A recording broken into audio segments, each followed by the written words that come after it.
பாரதியார். நான் இந்திய விடுதலை போராட்டத்தில் ஒரு முக்கிய பங்காற்றிய கவிஞர். எனது கவிதைகள் குறிப்பாக தமிழ்நாட்டில் விடுதலை உணர்வை தூண்டின. எனது உணர்ச்சி மிக்க பாடல்கள் மூலம் சுதந்திர தாகத்தை ஏற்படுத்தினேன்.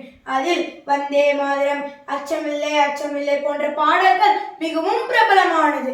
என்று தனியும் இந்த சுதந்திர தாகம் போன்ற எனது பாடல்கள் சுதந்திர போராட்ட வீரர்களுக்கு உத்வேகம் அளித்தன. இந்தியா உண்மையான விடுதலை அடைய வேண்டுமானால் சாதி மத வேறுபாடுகள் கலைந்து பெண்களின் உரிமைக்காக போராட வேண்டும் என நம்பினேன். இதோ உங்களுக்காக எனக்கு பிடித்தமான வரிகள் சில. அச்சமில்லை அச்சமில்லை அச்சம் என்பதில்லையே, உச்சி மீது வான் இடிந்து வீழுகின்ற போதிலும் அச்சமில்லை அச்சமில்லை அச்சம் என்பதில்லையே. ஓடி விளையாடு பாப்பா, நீ ஓய்ந்திருக்கல் ஆகாது பாப்பா. கூடி விளையாடு பாப்பா, ஒரு குழந்தையை வையாதே பாப்பா.